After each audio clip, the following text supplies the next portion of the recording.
Shalom saudara-saudara yang dikasihi Tuhan Yesus Kristus. Salam sejahtera buat saudara semua dimanapun saudara berada, baik di Indonesia maupun di luar negeri. Kiranya damai sejahtera Allah selalu melimpah dalam hati dan kehidupan saudara semua.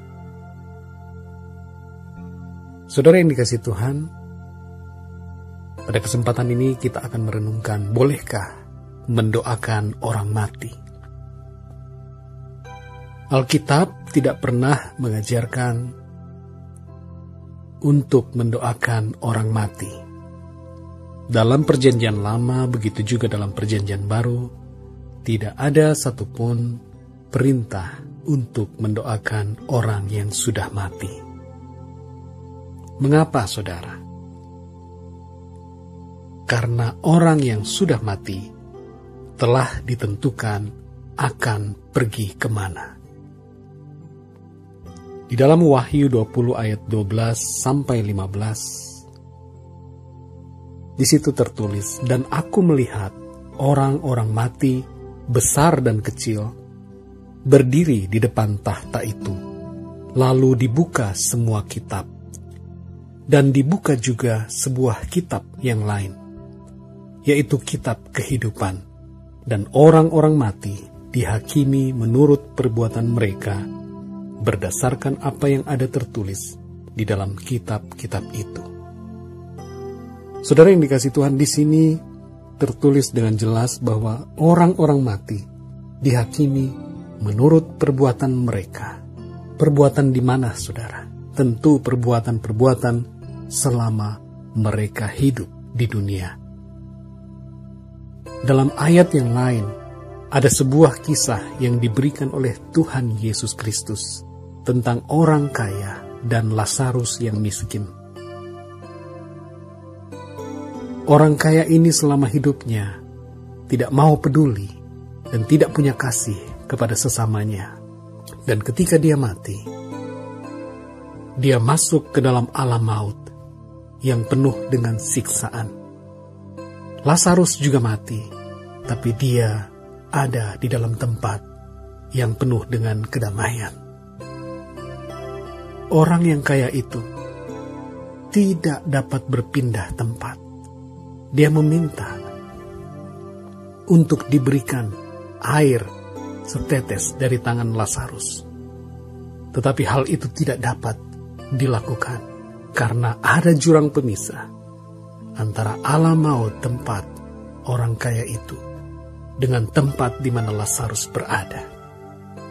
Saudara yang dikasihi Tuhan, hidup kita di dunia ini akan menentukan kemana kita akan pergi. Tidak ada gunanya kita mendoakan orang yang sudah mati, karena firman Tuhan tidak pernah mengajarkan hal yang demikian. Oleh karena itu, saudara, ada 3 implikasi dari kenyataan ini. Yang pertama adalah untuk diri kita pribadi, jangan tunggu mati baru bertobat. Kita harus hidup dalam pertobatan, harus hidup benar. Jangan sampai kita punya pikiran bahwa nanti saya kalau mati, ada anak-anak yang akan mendoakan, ada orang-orang, ada teman-teman yang akan mendoakan, supaya bila saya mati, saya akan ditempatkan di tempat yang baik, di sorga bersama dengan Tuhan. Saudara, kalau kita hidup dalam kejahatan, hidup dalam ketidakbenaran, maka ketika kita mati, tempat kita sudah jelas, saudara, tidak akan mendapatkan tempat dalam kebahagiaan bersama dengan Tuhan.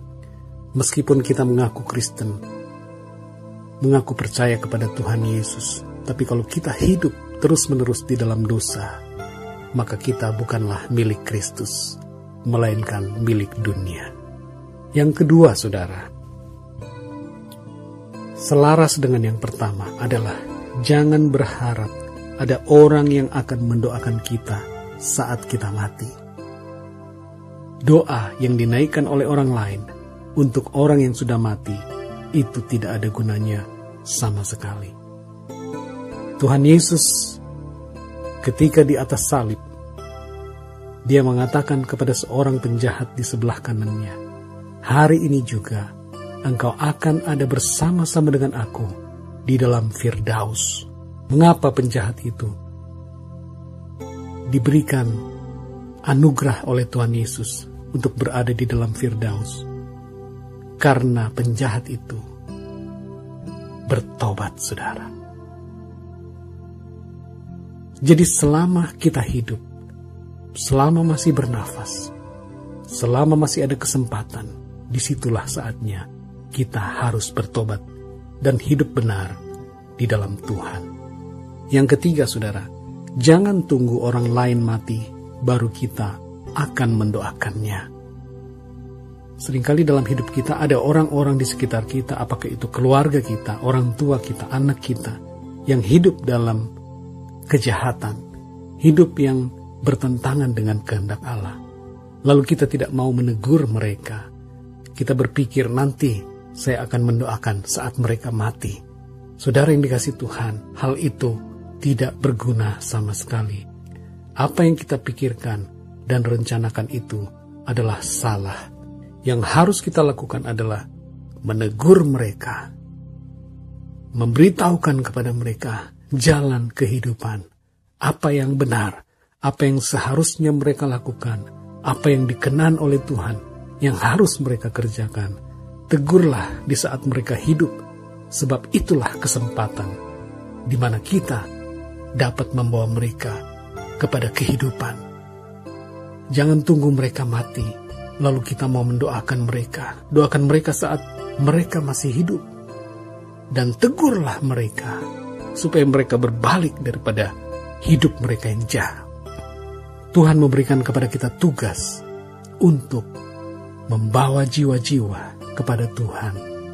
Jadi selama kita hidup, pakailah hidup kita untuk menjadi alat Tuhan, untuk menegur orang yang berbuat salah, untuk menyatakan apa yang benar, bagaimana seharusnya setiap orang hidup di dunia ini. Saudara yang dikasihi Tuhan, biarlah renungan ini menjadikan kita pribadi yang lebih mawas diri, yang senantiasa hidup bijaksana, memperhatikan bagaimana cara kita hidup di dunia ini, dan menjadi pribadi yang bertanggung jawab kepada Allah terhadap jiwa-jiwa yang ada di dunia ini, khususnya orang-orang di sekitar kita, mengasihi mereka dengan kasih Kristus, mendoakan mereka, dan membawa mereka kepada Tuhan. Tuhan Yesus memberkati saudara semua. Sampai berjumpa dalam renungan berikutnya. Haleluya.